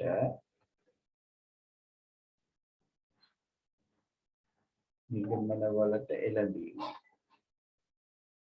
එළඹීම. ඔන්න ඕක තමයි ක්‍රියාවලිය වෙන්නේ. දත්ත නිරූපණය, ඊපස්සේ දත්ත අර්ථකථනය, ඊට පස්සේ නිගමන වලට එළඹීම. ඔන්න ඕක තමයි සමස්ත ක්‍රියාවලිය. අරමුණ රැස් කිරීම, පිළිවෙලට සකස් කිරීම, නිරූපණය, අර්ථකථනය. තේරුණාද පුතේ? එතකොට මේ දත්ත අර්ථකථනයේදී තමයි අපි ඔය මාතය, මධ්‍යස්ථය, මධ්‍යයන්ය ගැන කතා කරන්නේ. මේකේ දත්ත අර්ථකථනයේදී අපි ගොඩක් දේවල් කතා කරනවා. එතනදී අපි පරාසය, මාතය, මධ්‍යස්ථය, මධ්‍යයන්ය, චතුර්ථක මේ ඔන්නවා ගැන කතා කරන ඉදිරියේ. දැන් අපි ටිකක් කතා කරා. උදාහරණ දෙනවා. ඒක තමයි පරාසය ගැන කතා කරන්නේ. පරාසය. ඊට පස්සේ මාතය. ඊට පස්සේ මධ්‍යයන්ය. ඊට පස්සේ අපි ගන්නවා මධ්‍යස්ථය. මධ්‍යස්ථය. ඊට පස්සේ චතුර්ථක කියන්නේ මධ්‍යස්ථ තමයි. ඒකට මේ වචනේ දැනට ලියා ගන්න අපි 11 දී කතා කරනවා. අන්තස් චතුර්ථක පරාසය. චතුර්ථක පරාසය. ඒවා 11 දී කතා කරනවා. මේ මධ්‍යස්ථ වලට කියනවා චතුර්ථක කියලා. චතුර්ථක මධ්‍යස්ථ තුනක් ගැන අපි කතා කරනවා. මේ සමස්තය අපි හඳුන්වන්නේ නිරූප්‍ය අගයන් කියලා මේගොල්ලන්ට. මේගොල්ලෝ අපි හඳුන්වන්නේ නිරූප්‍ය අගයන්. නිරූප්‍ය අගයන්. අගයන්. තව නමක් කියනවා කේන්ද්‍රික ප්‍රවණතා මිනුම් කියලා. ඒකට කියනවා කේන්ද්‍රික ප්‍රවණතා මිනුම්. ප්‍රවණතා මිනුම් කියලා. දත්ත පිළිවෙලට සකස් කිරීමේදී අපි සැලකිලිමත් වෙන ක්‍රම තමයි මේ දත්ත පිළිවෙලට සකස් කිරීමේදී අපි සැලකිලිමත් වෙන ක්‍රම කිහිපයක් තියෙනවා. ඒවා තමයි අපි ගත්තොත් Sir, කියන්නේ ඕක අපි කියා ගන්න ඕනේ සර්. ඔව් මේක අපි තනි සටහනකට ගන්න ඕන පොතට. හරි මම මේ සමස්තය ගන්න. දත්ත අපි පිළිවෙලට සකස් කර ගැනීමට යොදා ගන්න ක්‍රමයක් තමයි වගුගත කිරීම. වගුගත කිරීම. වගුගත කිරීම. හරි වගුගත කිරීම. එතකොට අපි වගු වර්ග දෙකක් ගැන කතා කරමු. අපි වගු වර්ග දෙකක් ගැන කතා කරමු. ඒවට අපි කියන සංඛ්‍යා ව්‍යාප්ති කියලා. සංඛ්‍යා ව්‍යාප්ති. ඉදමදී දැන් මේ කමන්න දෙකට ගන්න. පේනව නේද මම මේ ලියන්නේ ඔයගොල්ලන්ට? ඔව් සර්.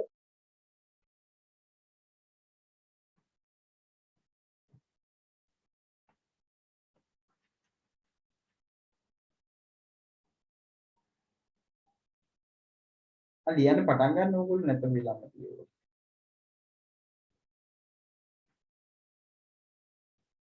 මම මෙතනින් එක වෙන් කරගත්තා නම් ඉඳ ඇති මට නේ. මෙහෙම ගත්තා නම් හරිනේ. වගු වර්ග දෙකම ඉන්න.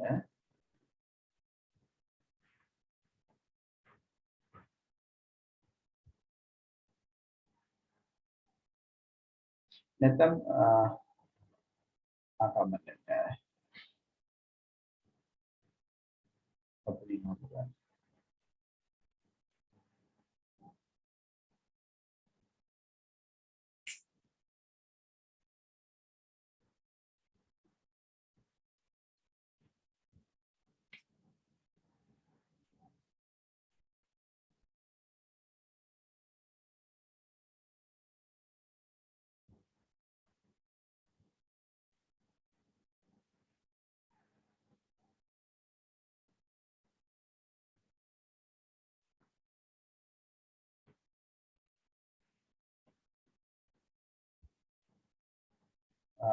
ඒ තමයි මේවට වගුගත කිරීම කියන්නේ අපි ඒවට කියනවා මේ සංඛ්‍යා ව්‍යාප්ති කියලා.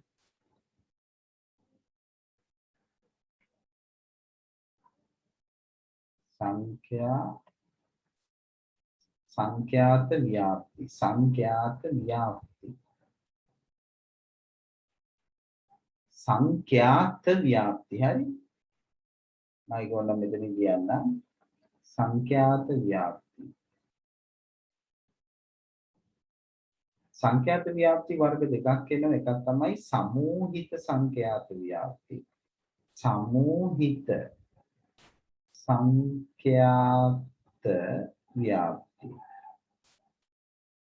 අනිත් එක අසමූහිත සංඛ්‍යාත ව්‍යාප්ති. අසමූහිත සංඛ්‍යාත ව්‍යාප්ති.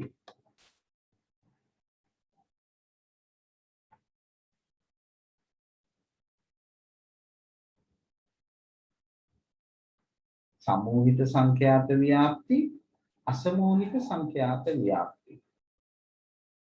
දත්ත නිරූපණය ගැන කතා කරොත් අපි දත්ත නිරූපණය යටතේ අපි කතා කරනවා දත්ත නිරූපණයට අපි යොදාගන්නේ ප්‍රස්ථාර.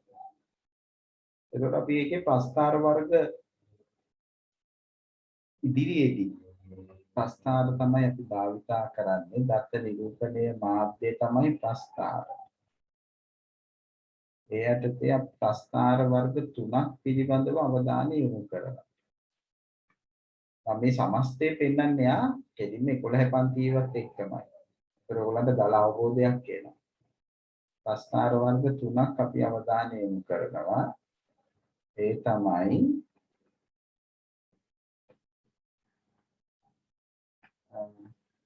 එකක් තමයි ජාල රේඛය. ජාල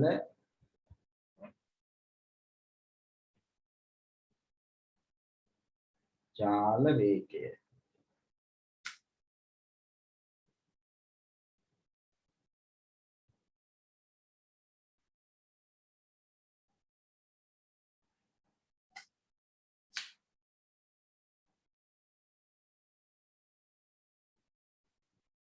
ජාල රේඛය. ඊට පස්සේ සංඛ්‍යාත බහුවර්ෂය. සංඛ්‍යාත බහුවර්ෂය.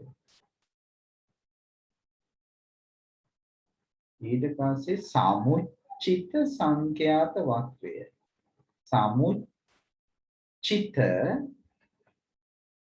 සමුච්චිත සංඛ්‍යාත වක්‍රය.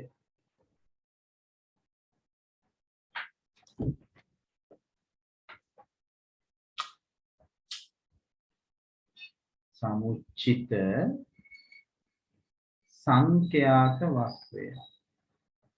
සංඛ්‍යාත වක්‍රය. ඔන්න සමස්තය. අරමුණක් මත රැස් කරගන්න දත්ත පිළිවෙලට සකස් කරගන්නවා. එතනදී අපි වගුගත කිරීම කරනවා. සමූහිත සංඛ්‍යාත ව්‍යාප්තිය ගොඩනගනවා. අසමූහිත සංඛ්‍යාත ව්‍යාප්ති වලට ඇතුළත් කරන්න පුළුවන්. වෘත්තපත්ත සටහන් වලත් යොදන්න පුළුවන්. ඒවා අපි 8 ඉගෙන ගත්තා. ඊටසේ දත්ත නිරූපණය කරන්න අපි ජාල රේඛය අඳින විදිහ ඉගෙන ගන්නවා. සංඛ්‍යාත බහුවර්ෂය අඳින විදිහ ඉගෙන ගන්නවා. සමුච්චිත සංඛ්‍යාත වක්‍රය ගැන අපි කතා කරනවා. සමුච්චිත සංඛ්‍යාත වක්‍රය. ඊට පස්සේ දත්ත අර්ථකථනයේදී පරාසය මේ කාරණා මේ සමූහිත සංඛ්‍යාත ව්‍යාප්තියක් ඇසුරෙන් මේවා හොයන්නේ කොහොමද? අසමූහිත සංඛ්‍යාත ව්‍යාප්තියක් ඇසුරෙන් මේවා හොයන්නේ කොහොමද කියන කාරණා පිළිබඳව ඉගෙන ගන්න. මෙතනදී පුතේ දැන් ඔයගලන්ට 9 තියෙන සීමාව තමයි 9 කරන්න තියෙන්නේ ඔයගලන්ට රැස් කරපු දත්ත සමූහයක් දෙනවා. ඒවා මෙන්න මේ සමූහිත සංඛ්‍යාත ව්‍යාප්තියක ඇතුළත් කරන විදිහයි අසමූහිත සංඛ්‍යාත ව්‍යාප්තියක ඇතුළත් කරන විදිහයි ඉගෙන ගන්න තියෙන්නේ. මේ කොටස තමයි 9 තියෙන්නේ. මම මේක පෙන්නුවොත් මෙන්න මේ කොටස 9 කරන්න තියෙන්නේ. මේක. ඒක. ඊට පස්සේ මේ මාතේ මධ්‍යස්ථ ගැන පොඩ්ඩක් අපි සාකච්ඡා කරනවා 9. මේ වගේ වගුවකින් මේ සමූහිත සංඛ්‍යාත ව්‍යාප්තියක මාතේ මධ්‍යස්ථය හොයන්නේ කොහොමද? අසමූහිත සංඛ්‍යාත ව්‍යාප්තියේ මාතේ මධ්‍යස්ථය හොයන්නේ කොහොමද කියලා ඉගෙන ගන්නවා. 11 10 ඉගෙන ගන්නවා සමූහිත අසමූහිත සංඛ්‍යාත ව්‍යාප්ති වල මධ්‍යන්නේ හොයන විදිය. 9 මධ්‍යන්නේ ගැන කතා කරන්නේ නැහැ. මාතයයි මධ්‍යස්ථයයි පරාසයයි ගැන විතරයි කතා කරන්නේ. මොකද්ද? මේ වගු සකස් කරන විදිය ඉගෙන ගන්නවා. ඊට පස්සේ ඒ ඇසුරෙන් දත්ත සමූහික පරාසය මාතය මධ්‍යස්ථය හොයන විදිය ඉගෙන ගන්නවා. 10 දී ඒගොල්ලන්ගේ මධ්‍යන්නේ හොයන විදිය ඉගෙන ගන්නවා. මධ්‍යන්නේ හොයන ක්‍රම දෙකක් තියෙනවා. ඒ දෙකම ඉගෙන ගන්නවා. 11 දී අන්තශ්චතුර්ථක පරාස හොයන විදිය ඉගෙන ගන්නවා. 11 දී ජාල රේඛය ඉගෙන ගන්නවා. සංඛ්‍යාත බහුවචේ සමුචිත සංඛ්‍යාත වක්‍ර ඒ ගැන ඉගෙන ගන්නවා. ඔන්න ඔහොමයි මේ කතන්දරේ. ඔගොල්ලෝ ඉන්නව නේද? ගිහිලාද නැහනේ? ආගෙනද ඉන්නේ? අහගෙන සර් ඉන්නේ. ඔව්. දැන් මම මේ සමස්ත කතන්දරේ තමයි පුතාලට පෙන්නුවේ. සමස්ත කතන්දරේ. තේරුණාද? මේවා ඉතින් පොඩ දැන් 10 11 ඉගෙන ගන්නවා. 9 දී මේ ටික ඉගෙන ගන්නවා. ඔක තමයි සංඛ්‍යානේ අරමුණ. ඉතින් අර 6 දී පටන් ගත්ත මතකද ඕගොල්ලෝ දත්ත රැස් කරන්න ඉගෙන ගත්තේ අර ප්‍රගණන ලකුණු දාලා දත්ත රැස් කිරීම කරා අපි ඒ ආරම්භය තමයි එතන ගත්තේ නේද? අර වාහන පාරක යන වාහන ගණන අපි ඒ ප්‍රගණන ලකුණු භාවිතා කරමින් දත්ත රැස් කිරීම. 7 දී ඕගොල්ලෝ දත්ත නිරූපණය කිරීම සඳහා මතකද යොදාගත්ත තීර ප්‍රස්ථාර. 6 දී චිත්‍ර ප්‍රස්ථාර භාවිතා කරා. ඒ දත්ත නිරූපණයට අයිති කොටසක් තමයි. ඒ වෙයි ඉතින් මම මෙතන ලිව්වේ නෑ. මෙතන ප්‍රස්ථාර තමයි භාවිතා කරන්නේ. ප්‍රස්ථාර. එතකොට තීර චිත්‍ර ප්‍රස්ථාර අපි 6 7 දී භාවිතා කරා. වට ප්‍රස්ථාර ඒව භාවිතා කරනවා. 8 දී එන වට 10 දී. වට ප්‍රස්ථාර. ඊට වඩා වැදගත්ම ප්‍රස්ථාර තුන තමයි මේ තුන. මේ තුන අපි විශේෂයෙන් 11 දී අවධානය යොමු කරනවා. ඉතින් නිගමනවලට එළඹීම කියන්නේ අවසානයේ යම් දත්ත සමූහයක් තුලින් මේ කියන විශ්ලේෂණ කරලා නිරූපණයන් කරලා අවසානයේ අනාගතය ගැන පුරෝපතනය කිරීමක් කිරීම තමයි මෙතන වෙන්නේ. සංඛ්‍යානයේ කියන තේමාව තුල ඉගෙන ගන්න විෂය දැනුම විභාග ප්‍රශ්න පත්‍රයකට උත්තර ලියන්නම සූදානම් වෙන එකම නෙමෙයි. අපේ ජීවිතයේ විවිධ තීරණ ගැනීමේදී මේ කියන මූලධර්මයේ පදනම් කරගෙන විද්‍යානුකූලව ඔබට නිවැරදි තීරණ ගන්න හැකියාව ලැබෙනවා. දැන් අපිට සමහර තීරණ ගන්න වෙනෝනේ අනාගතයේ ගැන හිතලා තීරණ ගන්න වෙනවනේ. එතකොට ඒක අනුමාන උස්සේ යනවට වඩා දත්ත රැස් කිරීම තොරතුරු රැස් කරලා ඒ පිළිබඳව විශ්ලේෂණාත්මකව නිවැරදි තීරණ ගන්න පුළුවන් නම් අපි ඒ තීරණ යහපත් තීරණ බවට පත් වෙනවා. නැත්නම් සමහර තීරණ අපි ගන්නවා නිකන් කලබල වෙලා හැංගීම් බර වෙලා තීරණ ගත්තාම මොකද වෙන්නේ? අවසානයේ වෙන්නේ පසුතැවීම තමයි එකතු වෙන්නේ. ඉතින් අපි මේ ජීවිතේට වැදගත් විෂය මාතෘකාවක්. නේ? එහෙනම් මේ සමස්තය දිහා උගල දකින්න ඕන. මේ සමස්තය දැකගෙන ගමන යනකොට තමයි හොඳ. අපි ගමනක් යනකොට ඒ ගමනේ සැලසුම අපි දකිනකොට අපිට ඒක වරදිනකොට අපිට හිතෙනවා මේකට මෙතන මං ගියා වැරදි නේද කියලා. දැන් ඒකට අපිට ඒ වැරද්ද වැඩි දුරක් යන්නේ ඉස්සෙල්ලා තේරෙනවා. සමස්තය දකින්න හින්දා. තේරුණාද? ඉතින් අපි මේ ගුරු අරගලයක් අන්න ඒ වගේ තමයි. මේක එක තැනක් පොඩි තැනක් අරගෙන බලනකොට පේන්නේ නැහැ මේක පේන්නේ වැරද්දක් පේන්නේ. නමුත් සමස්තයේ දිස බලනකොට පුතේ මේ ගුරුවරු විදුහල්පතිවරු මේ කරන ඉල්ලීම් සහ මේ දේවල් සාධාරණ බව ඔබේ දෙමව්පියන්ට තේරෙයි. සමස්තයේ දිස දකිනකොට ඕගොල්ලන්ට තමයි ඒව අනාගතේ පෙරලලා ඒ ප්‍රයෝජනෙ ලැබෙන්නේ. අන්න එහෙමයි. නැත්තම් වෙන එක පොඩි සුවිශේෂී කරුණක් දිහා බලලා බැලුවාම හිතෙන්නේ මේ අසාධාරණයි කියලා. නෑ. ඒක සමස්තයේ දෙස බලන්න ඕන. ඒ වගේ වැඩක් තමයි මේ මෙතනක් තියෙන්නේ. තේරුණාද? හරි එහෙනම් අපි තවදුරටත් කතා කරන්න කාලය ගත්තොත් ඒක ඔයගොල්ලන්ට වෙහෙසට ලක් වෙනවා. පැය දෙකක් අපි හිටියා. ඇත්තටම අදුම පැය කමාරක් තමයි මේ මාධ්‍ය ඔස්සේ ඔය පුතාලට සුදුසු. නමුත් ඉතින් අපිට පැය කමාර ප්‍රමාණවත් මැදින්ද තමයි පැය දෙකකට යන්නේ. ඉතින් අපි සාර්ථකයි. මම හිතන්නේ ඔයගොල්ලන්ට කොයිත් හින්දා මේ විෂය තුල මම හිතන්නේ විෂය මූලධර්ම අතපසු වීමක් උනේ නැහැ කියලා හිතනවා. මොකද මම හැකි පමණ රෙකෝඩින් දානවා. එහෙම Tamanට ලැබිලා නැති ඒවා තියෙනවා නම් මම දාලා නැති ඒවා තියෙනවා නම් දිනවක වානුත් එක්ක පොඩ්ඩක් සඳහන් කරලා WhatsApp message එකක් දාන්න පුතේ. පහුගිය දවස්වල නම් ටික කාර්යබහුල වුණු හින්දා මට ඒවා සමහර තැන් මිස් වෙන්නේ නැති. ඒවා නමුත් හොයලා බලලා මම දාන්නම්. ඔයගොල්ලන්ගේ වගකීම තමයි පුළුවන් තරම් මේ විෂය කරුණු මේ විෂය හරියටම මේ විවරදිවම මේ විෂය කරුණු ග්‍රහණය කරගෙන සන්නද්ධ වෙන එක. තේරුණාද? හරි. ලියාගත්තද ඔයගොල්ලෝ මේක? ඔව් සර්.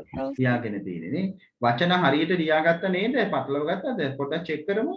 අරමුණ, දත්ත රැස් කිරීම, දත්ත පිළිවෙලට සකස් කිරීම, දත්ත නිරූපණය, දත්ත අර්ථකථනය, නිගමන වලට එළඹීම. ඒ ටික හරියද? ඊට පස්සේ දත්ත පිළිවෙලට සකස් කිරීමේදී වගුගත කිරීම වලට යනවා. ඒවට කියනවා සංඛ්‍යාත ව්‍යාප්ති කියලා. සමූහිත සංඛ්‍යාත ව්‍යාප්ති, අසමූහිත සංඛ්‍යාත ව්‍යාප්ති. දත්ත නිරූපණයේ ප්‍රස්තාර තමයි යොදා ගන්න මාධ්‍ය. ඒකෙදි අපි ජාල රේඛය කතා කරනවා සංඛ්‍යාත බහුවශ්‍රය, සමුච්චිත සංඛ්‍යාත වක්‍රය. සමුච්චිත. දත්ත අර්ථකථනයේදී පරාසය, මාතය, මධ්‍යන්නේ, මධ්‍යස්ථය, අන්තස් චතුර්ථක පරාසය. මේ මධ්‍යස්ථය කියන්නේ චතුර්ථක කියලා අපි ඒවා හඳුන්වනවා. මධ්‍යස්ථ තුනක් ගැන අපි කතා කරනවා. චතුර්ථක තුනක්. ඒව ඔක්කොම හඳුන්වන්නේ නිරූප්‍ය අගයන් කියලා. තව නමක් කියනවා කේන්ද්‍රික ප්‍රවණතා මිනුම් කියලා අපි හඳුන්වනවා. හරි නේද එහෙනම්? අපි එහෙනම් අදට සමු දෙමු.